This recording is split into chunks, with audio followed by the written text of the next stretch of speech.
他說，就在2026年7月20日这一天，外星人将會向全人類，向已經生活在这顆藍色星球上的每一個人，傳遞一條關乎生命的重要訊息。注意，不是某一個國家，不是某一個族群，而是整顆地球，所有的人。這條訊息一旦放出來，可能會徹底改寫我們對自己、對世界、對頭頂那片浩瀚星海的全部想象。而幾乎在同一個時間點，另外2位常年研究東方預言的占星家卻不約而同拋出了一個更讓人脊背發涼的判斷。他們說，那位將要終結共產紅潮的紫微星和那位將要喚醒人心的救世聖人，竟然根本不是同一個人。一個負責人間的政權更替，一個負責心靈的救度覺醒。2條線，2個人，在2026年到2033年之間悄悄交織成同一張命運之網。這到底是怎麼一回事？這些看似毫不相干的預言，為什麼會在同一年裡突然彼此呼應？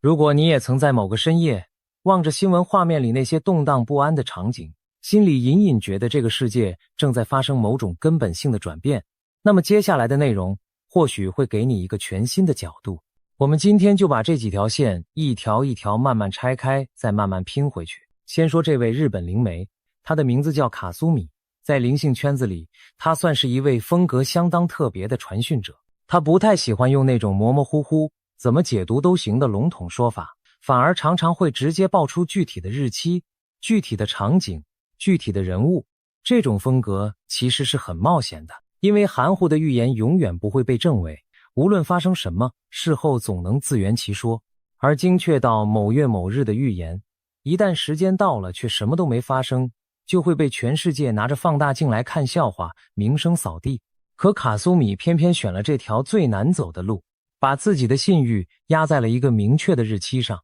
光是這份篤定，就已經讓很多原本不以為意的人開始認真地豎起了耳朵。也許有人會問，這種靠接收訊息來預言未來的方式到底靠不靠譜呢？這個疑問很自然。在人類漫長的歷史裡，這一類自稱能與某種更高存在溝通的傳訊者其實一直都存在。從古希臘德爾菲神廟裡的祭司，到中國古代占卜問卦的巫者，再到近代西方那些聲名遠播的預言家，幾乎每一個文明都有過自己的通靈傳統。他們所說的話，有的後來不幸應驗，有的則淪為笑談。我們今天當然無法用科學的儀器去驗證卡蘇米所接收的訊息究竟是真的來自某種神明，還是源自他自己內心深處的某種感知。但有一點是可以確定的，那就是当一個人願意把如此精確的日期、如此具體的場景公開地擺在所有人面前，接受時間的檢驗，這份坦蕩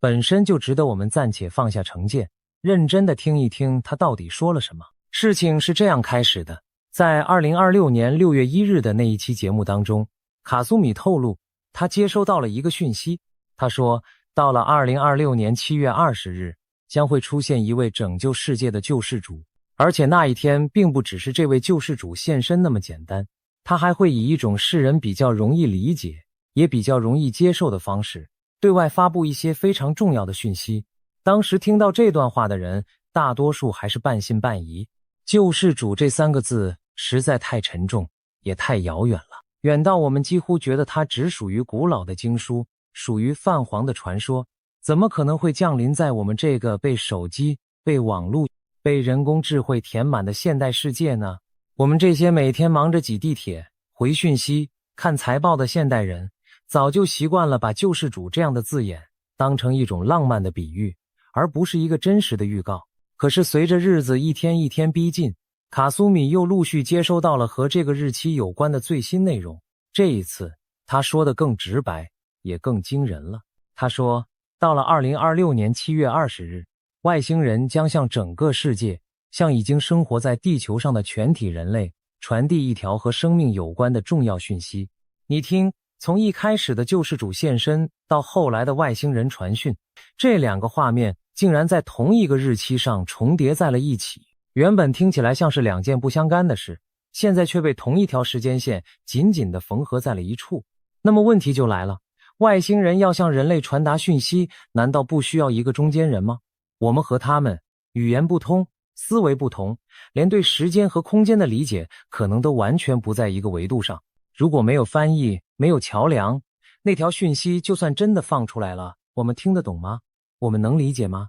這就好比一份來自遙遠文明的天書，攤開在我們面前，字字句句都是天機，可我們連第一個符號都認不出來，那這份天書又有什麼意義呢？卡蘇米自己顯然也想到了這一層，於是他又向那位一直向他傳遞訊息的神明繼續追問，得到的回答是，那位降臨的救世主將會負責協助傳遞這段訊息。你發現了嗎？到這裡，整件事的邏輯閉環就合上了。救世主不是和外星人各說各話的兩件事，救世主恰恰就是外星人和人類之間的那座橋。外星人帶來訊息，救世主負責讓我們听懂這條訊息。一個來自天上，一個立於人間，兩者缺一不可。沒有外星人，就沒有那條訊息的源頭；沒有救世主，那條訊息就永遠停留在我們無法破譯的彼岸。天意與人力在這一刻被巧妙地接到了一起。那這段訊息到底會是什麼呢？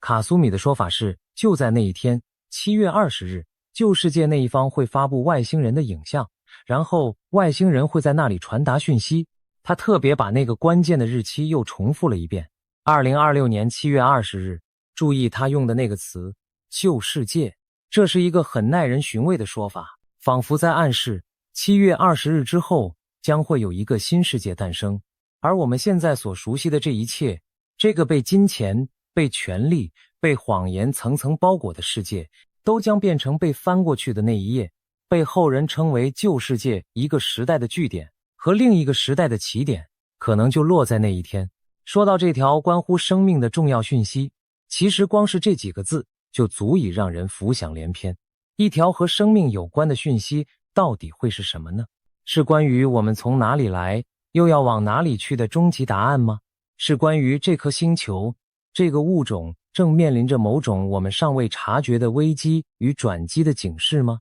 還是說，它要告訴我們的是一個顛覆我們全部認知的真相？比如人類在這浩瀚宇宙之中從來都不是孤獨的，我們的起源遠比教科書上寫的要複雜得多。一條訊息能被冠以關乎生命4個字，又被預言要傳遞給全體人類，那它的分量絕不可能是瑣碎的，它指向的必然是某個觸及我們存在根本的大問題。可越是這樣去想，我們心裡那份既好奇又敬畏的感覺就越是濃烈。卡蘇米也很清楚，這段訊息剛剛傳出來的時候，幾乎沒有人會相信。為什麼呢？因為我們正活在一個影像可以被隨意制造的時代。現在的人工智慧已經發達到什麼程度了？任何一段影片一出現，大家的第一反應幾乎都是懷疑，這是不是用人工智慧合成的？是不是有人精心策劃的騙局？是不是哪個團隊偽造出來騙流量的？我們這一代人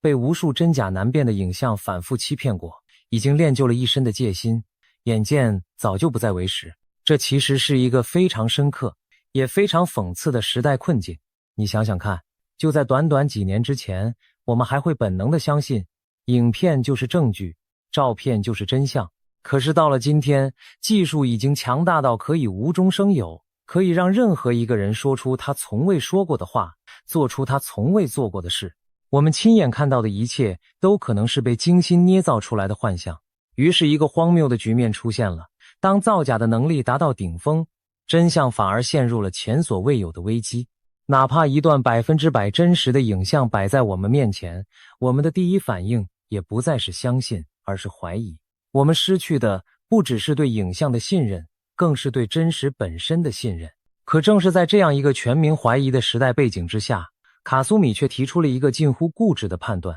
他認為，隨着時間慢慢推移，大家最終會發現這段影像不是假的，而是真的。換句話說，在一個假到讓人麻木的世界裡，偏偏會冒出一段真的影像。而他面臨的最大障礙，不是被證偽，而是被當成又一次的造假，被輕易的劃掉、刷過去、遺忘掉。這何嘗不是現代人最大的悲哀呢？當欺騙成為常態，真相反而失去了被相信的資格。也許真正考驗我們的，從來都不是去戳穿那些假的，而是在鋪天蓋地的假象之中，還能不能認出那唯一的真。不過卡蘇米也留下了一句很重要的提醒，他說，如果這個消息真的傳開了，那麼未來很可能會冒出一大堆自稱救世主的人。到那個時候，大家千萬不要盲目跟從，而是要靠自己內心的直覺去分辨。如果你的內心真的感受到就是這個人，那就相信你自己的判斷。這句話聽起來簡單，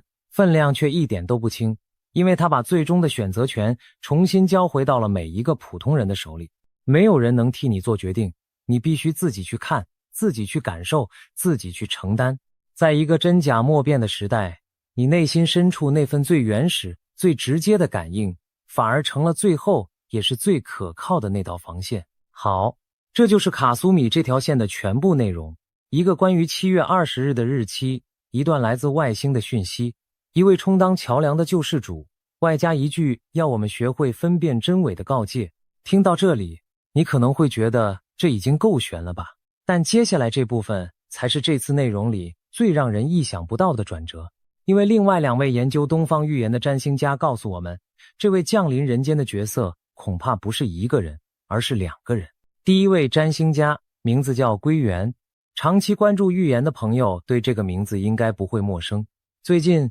歸元在文章當中拋出了2個關鍵訊息，第一個是紫微星冥將終結共產紅潮，第二個是紫微星和救世聖人根本不是同一個人。光是這2句話就足以讓很多人愣在原地了。因為在過去的傳統觀念裡，我們总是習慣把救世聖人和紫微聖人想象成同一個全能的存在，一個既能拯救蒼生的靈魂，又能整頓人間的政權，文能安天下，武能定乾坤，一身兼具神性與王權。可歸元卻說，不對，這是2個人，是2個各司其職的角色。要理解歸元為什麼這麼說，我們得先弄清楚紫微星到底是什麼。古人把天上的北極星稱為紫微星，為什麼是北極星呢？因為在我們的眼中，滿天的星辰都在圍繞着這顆北極星緩緩旋轉，它高高的懸掛在北方的夜空，幾乎一動不動，群星拱衛，眾星環繞。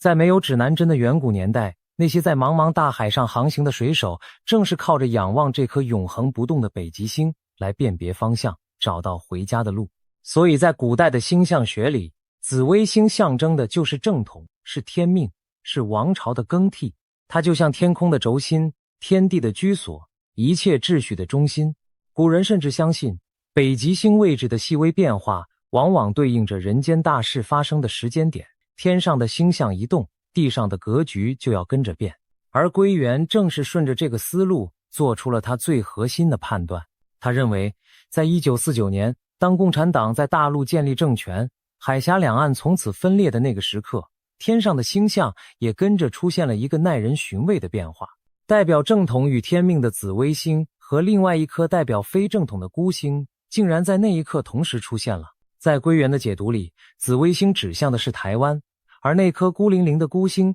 指向的正是大陸的共產紅桃，一正一孤，遙遙相對。這本身就是一個分裂格局的天象寫照，一邊守着正統的香火，一邊則是橫空殺出的另一股力量。2股氣運在那一年同時被刻進了星空。那麼接下來呢？這才是最關鍵的地方。歸元認為，到了2028年前後，那顆代表紅色政權的孤星將會逐漸退場，而象徵正統與天命的紫微星則會穩穩地坐回到中央的位置。我們不妨想象一下這幅天象圖。在過去的這幾十年裡，那顆孤星一度光芒奪目，幾乎要蓋過了中央的紫微星，讓人一時分不清到底哪一顆才是真正的天命所歸。可是星辰的運行自有它亘古不变的規律，再耀眼的孤星終究只是偏離了主位的克星，它的光是借來的，是一時的，不可能長久地占據那個本不屬於它的位置。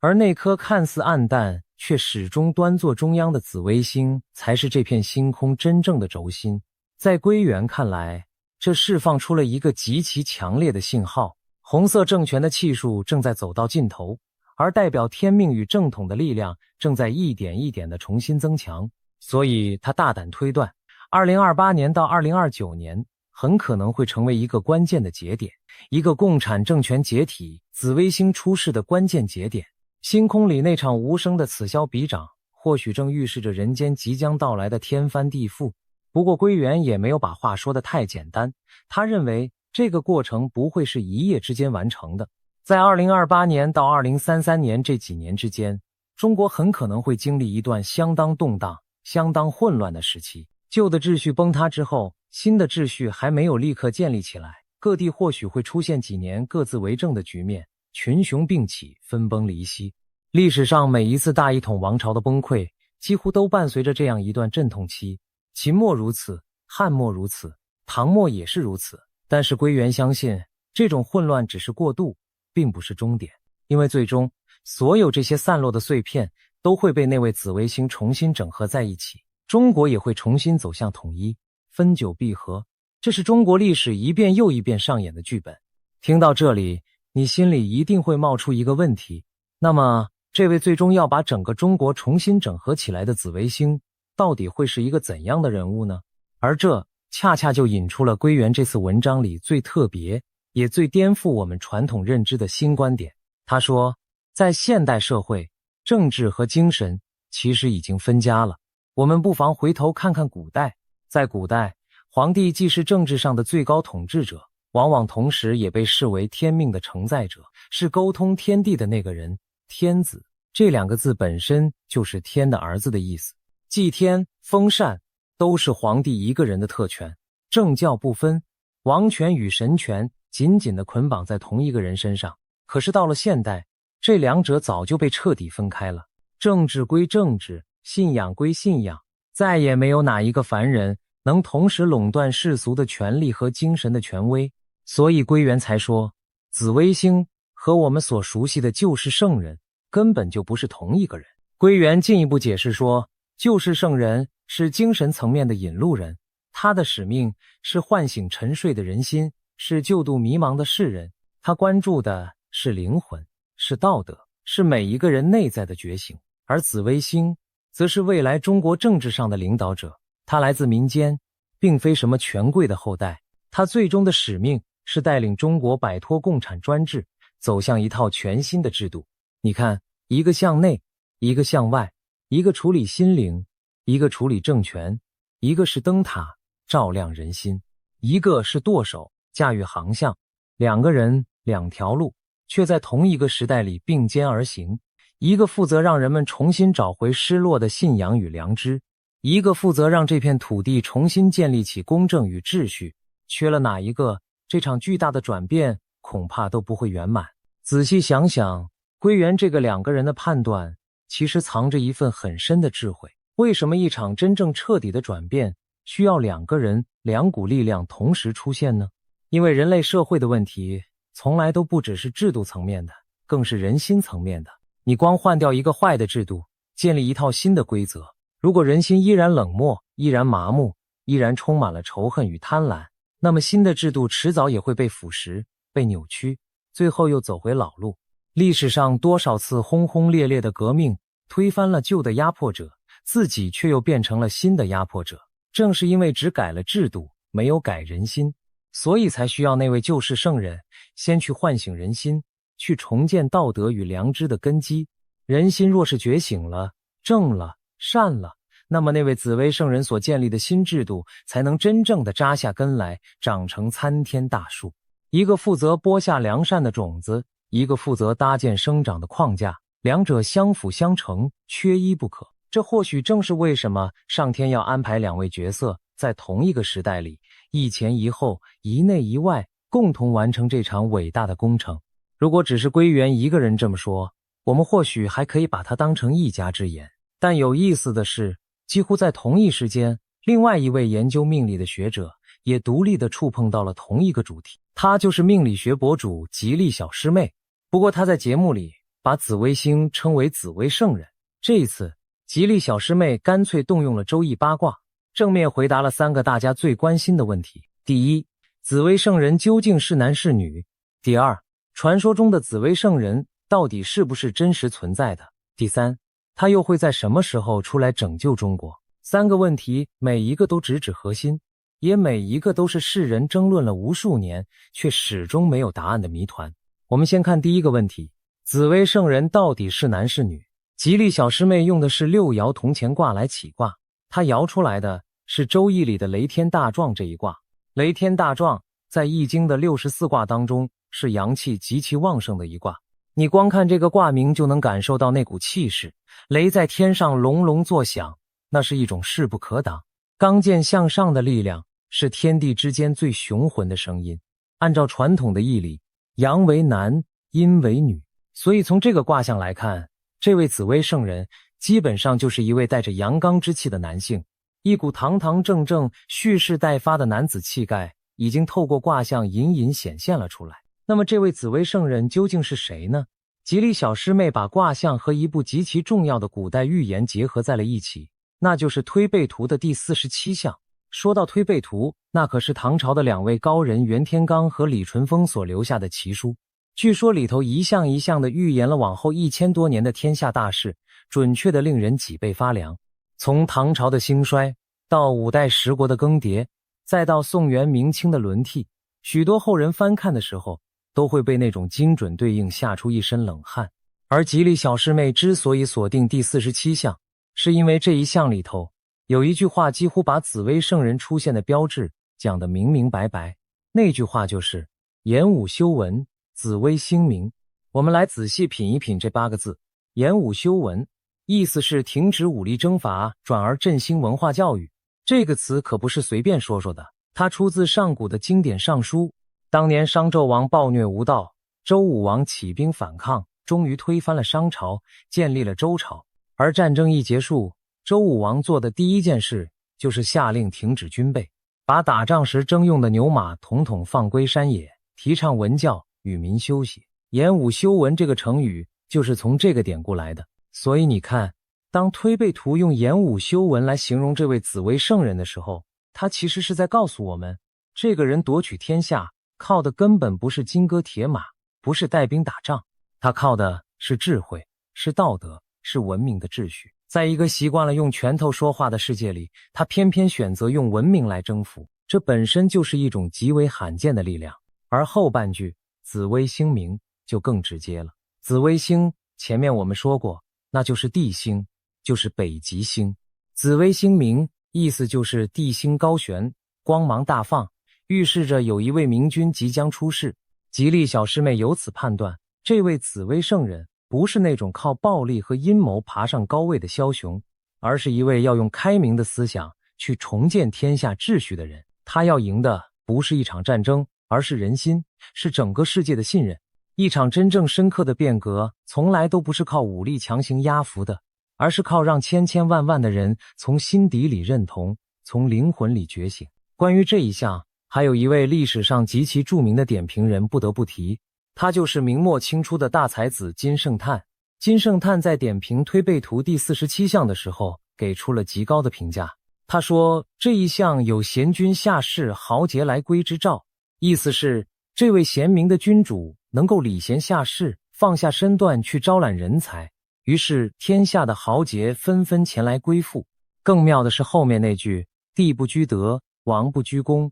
錚錚然有無為而治之盛，這句話的分量可就太重了。什麼叫地不居德，王不居功？就是說，這位君主做了天大的功德，卻不把功勞攬在自己身上。他治理天下，卻仿佛什麼都沒做一樣，一切都那麼自然，那麼順暢。這就是所謂的無為而治。要知道，無為而治可是當年老子在《道德經》裡所憧憬的最高理想國啊。老子說，最好的統治者，老百姓只知道有他的存在，卻幾乎感覺不到他的干預。等到大功告成，萬事順遂，老百姓還會覺得這一切都是我們自己自然而然做到的。這是一種何等高明、何等謙退的境界。從老子到今天，2500多年過去了，中國有過盛世，也有過明君。秦皇漢武、唐宗宋祖，個個都是雄才大略、名垂青史。可是真正能把一個國家治理到無為而治那種境界的君主，似乎還從來沒有真正出現過。如果這位紫微聖人真的能做到，那他的格局恐怕要超越过去2500年裡所有的帝王，站到一個前無古人的高度上。我們再往下看推背圖第47象的宋詞。宋曰：吾王吾帝定乾坤，來自田間第一人，好把舊書多讀到，一言一出見英明。這4句把這位聖人的出身和特質描繪得更加清晰了。吳王吳地定乾坤，是說他並沒有王或帝的名號，卻擁有安定天下的力量。這也恰好呼應了現代社會政教分離的那個判斷。他不是傳統意義上的君王，沒有龍袍，沒有寶座，卻能憑借自身的影響力重新定下乾坤。權力不再來自於頭頂的皇冠，而是來自於人心的歸附。而最讓人玩味的是來自田間第一人這一句，田間指的就是民間，是田野鄉間。這意味着這位聖人並不是出身於什麼富貴顯赫的家庭，他很可能就是一個普普通通的農家子弟，從最底層的泥土裡走出來的人。再配上後面那句好把舊書多讀到，畫面感就更強了。這個人特別喜歡讀書，而且是讀那些古老的舊書，那些承載着傳統智慧的經典。他不追逐那些喧囂浮華的時髦東西，而是埋首於故紙堆中，從祖先的智慧裡汲取養分。他在不起眼的角落裡默默地讀着舊書，積蓄着自己的力量，直到某一天，一言一出見英明，他說出的一句充滿正義的話語，瞬間就讓全天下的人都看清了他的英明。一個沉默的讀書人，在恰當的時刻說出了那句足以驚醒整個時代的話。其實在推背圖當中，關於這位救世聖人的伏筆還不止第47項一處。早在第44項裡就有過這樣的預言：中國而今有聖人，雖非豪傑也周成，四夷重義稱天子，否極泰來九國春。這幾句的意思是說，中國當下就有一位聖人，他雖然不是傳統意義上勇猛無雙的豪傑，卻能像周成王那樣成就一番大業。四方的外族都要透過層層翻譯來向他稱臣，而整個天下也將從最壞的谷底迎來否極泰來的春天。一個把九州大地從至暗時刻帶向春天的聖人，這份氣象何等磅礴。值得注意的是，第44項用的是中國而今有聖人，這個而今二字仿佛在說，這位聖人並不是遙遠未來才會出現的傳說，而是就在當下，就在我們所處的這個時代已經悄然降生。那麼紫薇聖人的這些特質在中國的歷史長河裡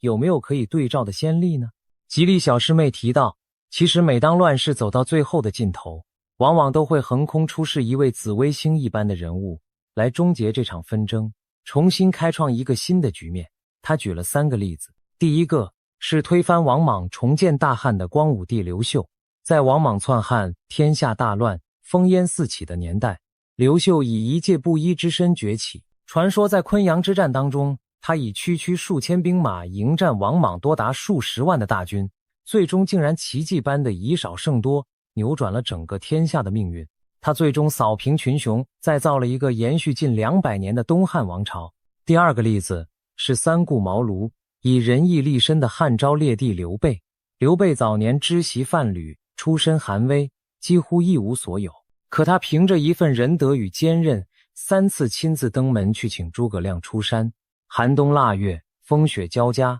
他卻一次又一次放下身段，恭恭敬敬地站在草廬之外等候。最終，他在那個群雄割據的亂世裡，硬是闖出了屬於自己的一片基業，與曹操、孫權3分天下。第3個例子是開創了贞觀之治，奠定了大唐盛世的唐太宗李世民。在隋朝末年那片血與火的廢墟之上，李世民重整山河，廣納諫言，輕徭薄賦，締造了一個被後世無數次仰望，連萬國都前來朝拜的盛世。你發現這3個人的共同點了嗎？他們無一例外都是在天下大亂、舊秩序徹底崩塌、老百姓苦不堪言的時候橫空出世的亂世，似乎正是聖人誕生的土壤。黑暗到了極點，那束光才會顯得格外耀眼。也許正因為如此，那些古老的預言才會把聖人出世的時間總是和一場巨大的災難、一段空前的亂局緊緊地綁在一起。沒有那場席捲一切的黑暗，又怎麼會有那位力挽狂瀾的聖人呢？而這3位帝王還藏着另一個容易被我們忽略的共同點。劉秀也好，劉備也好，李世民也好，他們在真正崛起之前，幾乎都被當時的人低估過，甚至被當成不起眼的小角色。劉秀早年只是個埋頭種地、性格溫和的讀書人，誰能想到他日後會成為中興大漢的一代明君？劉備顛沛流離了大半輩子，屢戰屢敗，寄人籬下。旁人看他，多半只覺得是個懷才不遇的落魄之人。可恰恰是這些被低估、被忽視的人，最終改寫了整個時代的走向。這是不是也在提醒我們，那位傳說中的紫薇聖人，此刻很可能也正以一種極其普通、極其低調的面貌，藏在我們之中，不被任何人留意。真正的大人物，在尚未顯露鋒芒之前，往往和路邊任何一個平凡的過客，並沒有什麼兩樣。正是基於這些跡象，吉利小師妹勾勒出了這位紫薇聖人的幾個鮮明特徵。第一，他來自民間，絕不是什麼權貴的後代。第二，他深通傳統文化，懂得中華文明那條深埋於地下的根脈。第三，他不靠槍桿子去征服人心，而是靠思想、靠道德、靠一種文明的感召力去贏得人心。第四，他追求的是無為而治，他並不貪戀手中的權位，更不會沉迷於財色名利。你把這幾條串起來看，一個淡泊、深沉，從泥土裡長出來，卻能撼動整個時代的形象，就慢慢地浮現了出來。他不像我們印象中那種高坐廟堂、威風八面的帝王，反而更像一位隱於市井、藏於人海的智者。那麼接下來就是大家最關心也最揪心的那個問題了。我們大概知道了這位紫薇聖人會是什麼樣的人，可他到底要等到什麼時候才會真正的站出來呢？吉利小師妹提到，在玄學圈子裡，其實有很多人都認為，這位紫薇聖人早在2012年到2025年之間就已經悄悄地降臨人間了。只不過現在還遠遠沒有到他大顯身手的時候，他可能就藏在某個你我都不會注意到的角落裡，默默積蓄着力量，靜靜等待着乾坤翻轉的那個關鍵時刻。這個說法本身就已經夠讓人浮想聯翩了。也許在這一刻，他正和我們呼吸着同一片天空下的空氣，走在同一條街道上，擠在同一節車廂裡，只是我們誰也認不出他來。歷史上那些後來震動天下的人物，在他們默默無聞的歲月裡，又何嘗不是這樣混跡於茫茫人海，毫不起眼呢？而在一些古老的寓言裡，也確實留下了關於聖人出現時間的線索。比如有一部叫做《武功經》的古代寓言，裡頭就有這樣一句：辰年辰月聖人出。辰年就是龍年，辰月按照黄曆來算，指的是農曆3月。武功經裡甚至還有一句更具畫面感的描述：辰年辰月聖人出，五龍托起上天台。仿佛在說，當聖人真正出世，向世人顯現的那一刻，天空之上會浮現出5條巨龍托舉着高台的壯麗神跡。你不覺得這個天空降下神跡的畫面，和卡蘇米所說的7月20日天空降下重要訊息的場景，隱隱有某種說不清的呼應嗎？一個說五龍托起上天台，一個說外星人發布影像傳遞訊息，相隔1000年的2個預言，卻不約而同地把目光投向了同一片天空。除了武功經，韓國也流傳着一部極為著名的預言奇書，叫做《格安遺錄》。這部書是400多年前由朝鮮的一位學者南師古所留下的。據說南師古上通天文，下知地理，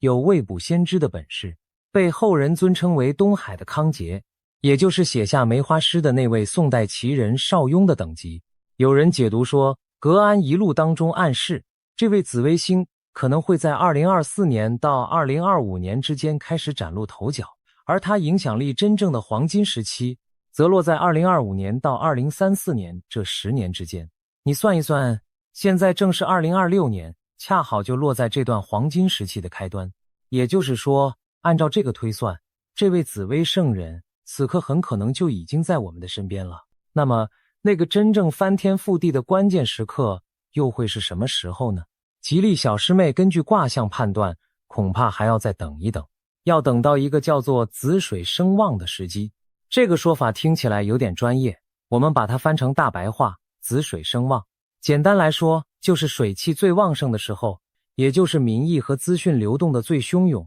最強勁的時候。你想想看，當一個社會的訊息再也封鎖不住，當千千萬萬普通人的心聲匯聚成一股無法阻擋的洪流，那才是真正改天換地的前夜。水能載舟，亦能覆舟。當水勢漲到極點，再堅固的堤壩也擋不住那奔湧的力量。他推算，如果順利的話，這個時刻可能會落在2028年，那一年是戊申年。到了那個時候，紫薇聖人的聲音將會被越來越多的人聽見，民智一點一點打開，全民覺醒的力量開始匯聚成型，整個社會才真正具備了推翻舊有專制的基礎。而如果進展得慢一些，那可能就要等到2032年，也就是壬子年了。說到這裡，你有沒有發現一件特別有意思的事情？2028年和2032年這2個時間點，竟然和前面那位占星家歸元的推算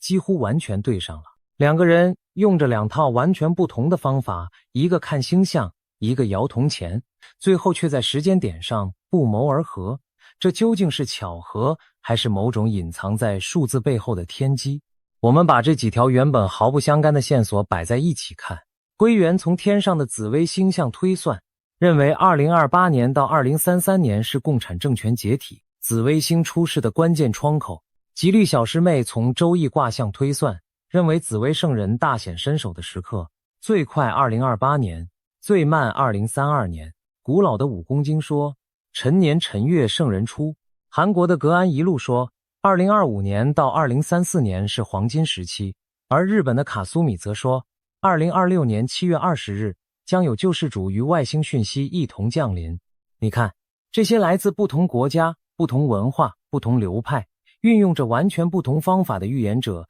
在彼此並不知情的情況下，竟然不約而同地把目光聚焦到了2026年到2033年這短短幾年的時間窗口之內。這究竟是一場巨大的巧合，還是說，在我們肉眼看不見的層面，真的有某種共同的力量，正在悄悄地推動着歷史的齒輪，朝着同一個方向轉動？我們不妨換個角度想，如果只有一個人在一個地方說出了某個預言，那我們大可以一笑置之，當成個人的臆想。可是當一位日本的靈媒，一位研究東方星象的占星家，一位精通周易卦理的命理学者，再加上1000多年前唐朝的袁天罡和李淳風，400多年前朝鮮的南师古，以及那位震驚過整個西方世界的保加利亞老婦人，這麼多橫跨千年、散落在地球各個角落，彼此之間根本不可能串通的人，卻不約而同地用各自的方式指向了同一段时間，描繪出同一幅圖景。那這件事恐怕就沒那麼容易被簡單地歸結為巧合了。要麼是這個世界上真的存在某種我們尚未理解的規律，讓不同的人都能各自窺見天機的一角；要麼就是人類的集體潛意識在某個深層的維度上早已隱隱感知到了那即將到來的巨變。無論是哪一種，都足夠讓人在深夜裡對着星空久久的沉思。其實把目光放得更寬一些，你會發現盯着2026年這個節點的遠遠不止這幾位。那位早已過世，卻一次次以驚人準確度震撼世界的保加利亞盲眼預言家巴巴萬加，生前也曾留下過一個與外星人有關的預言。他說，人類將在2026年迎來與外星文明的首次接觸，屆時會有一艘巨大的太空船進入地球的大氣層。而巧合的是，就在這幾年，天文學家們的確正在密切追蹤一個來自太陽系之外的星際訪客，一個不屬於我們這片星空的神秘天體。科學與預言在外星人這個主題上竟然也產生了某種微妙的交集。當越來越多的目光從不同的方向匯聚到同一個時間、同一個主題之上，我們很難不去想，這背後會不會真的藏着什麼？說實話，每當把這些跨越國界、跨越世紀的預言並排放在一起的時候，總有一種說不出的感覺湧上心頭。人類歷史上似乎總有那麼幾個特殊的年代，像是被命運按下了某個按鈕，無數的變化在同一時間段內噴湧而出。上一次給人這種感覺的，或許是上個世紀那2場席捲全球的大戰，是舊帝國的崩塌與新秩序的誕生。而現在，我們似乎又一次站在了這樣一個歷史的轉折點上。人工智慧以肉眼可見的速度重塑着我們的生活，舊有的國際格局正在劇烈搖晃。許多曾經被認為堅不可摧的東西，正在我們眼前一塊一塊地剝落。在這樣的大背景下，這些預言所描繪的舊世界落幕、新世界開啟，反而顯得不那麼像是天方夜譚了。也許這些古老的聲音只是用他們那個時代的語言提前說出了我們這個時代正在發生的事。當然，我們也必須冷靜下來，回到那個最核心也最特別的判断。龟原说，紫微星和救世圣人不是同一个人。如果这个判断是对的，那麼卡蘇米所說的那位7月20日降臨的救世主，和吉利小師妹所說的那位要終結紅潮的紫微聖人，恐怕指向的就是兩個截然不同的角色。救世主，那位充當外星訊息橋樑，喚醒人類心靈的是精神層面的引路人，而紫微聖人，那位來自田間演武修文，最終整合中國走向新制度的是人間政治的領導者，一個在天，一個在地，一個救度靈魂，一個重整乾坤，一個告訴我們生命的意義究竟是什麼，一個告訴我們這片土地該往哪裡去。這也正好解釋了為什麼卡蘇米要特別提醒我們，未來會冒出許許多多自稱救世主的人，因為當這樣一個巨大的訊息在世間傳開，必然會有無數投機者、野心家蜂擁而出，想要冒充那個被預言選中的人。真假混雜，魚龍難辨，有人會利用人們的恐懼，有人會利用人們的期盼，把自己包裝成那位救世主，從中謀取名利與權力。所以最終分辨的責任還是落回到了我們每一個人自己的身上。你的直覺，你內心深處那份最真實的感受，反而成了亂世之中最可靠的那把尺。那麼在這真假難辨的洪流之中，我們又該如何去分辨呢？其實前面那些關於紫微聖人的特徵本身就是一把最好的尺。那些急着跳出來大聲宣稱自己就是救世主的人，往往恰恰最不可能是真的。因為真正的聖人，按照預言裡的描述，是無為而治，是不居功、不攬權，是來自田間、深藏不露的。他不會迫不及待地把自己推到聚光燈下，更不會用名利和恐懼來綁架追隨者。一個真正心懷蒼生的人，他的力量是內斂的，是讓人如沐春風的，而不是讓人狂熱與盲從的。所以當你遇到一個自稱救世主的人，不妨冷靜地問問自己，他散發出來的究竟是那種讓你內心安定、向善向上的力量，還是那種讓你失去自我、狂熱崇拜的力量？答案往往就藏在這份感受裡。說到這裡，可能會有朋友忍不住要反駁了，這些預言，這些玄學，聽起來既不科學，也不現實，怎麼可能真的會發生呢？這個質疑非常合理，我們也完全尊重。其實，我們今天把這些內容一條一條梳理出來，並不是為了向你證明這些預言就一定會應驗，更不是為了證明我們有多麼高明、多麼正確。我們真正想做的，只是希望在這個越來越讓人看不懂的亂世之中，能夠為你多提供一個觀察的角度，多保留一份內心的警覺。聽可以姑且聽之，信則因人而異。我們從不勸你全盤接受，只盼你能多一個思考的維度。因為說到底，預言從來都不是宿命，所有真正高明的預言，講的其實都不是一個已經被定死的結局，而是一種趨勢，一種可能，一種如果我們不改變就會走向的方向。它更像是一面鏡子，照出的是這個時代深處正在湧動的暗流。當這麼多來自東方與西方，來自古代與當下的聲音，都在同一個時間段裡反覆指向變局，指向覺醒，指向一個舊世界的落幕和一個新世界的開啟。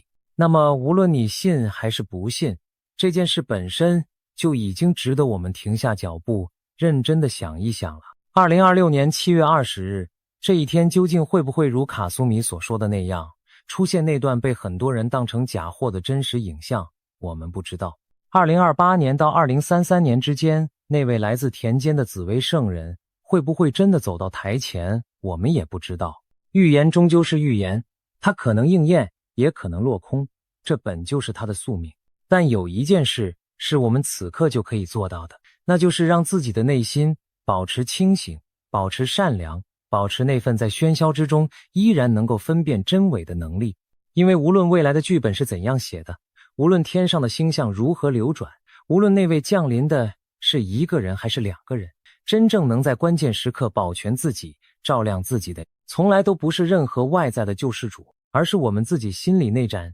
始終沒有熄滅的燈。當風雨真正來臨的那一天，能夠庇護我們的不是天上的神蹟，也不是地上的英雄，而是我們在平日裡一點一滴為自己積攒下來的清醒、善良與勇氣。這或許才是所有寓言想要真正告訴我們的最後一句話。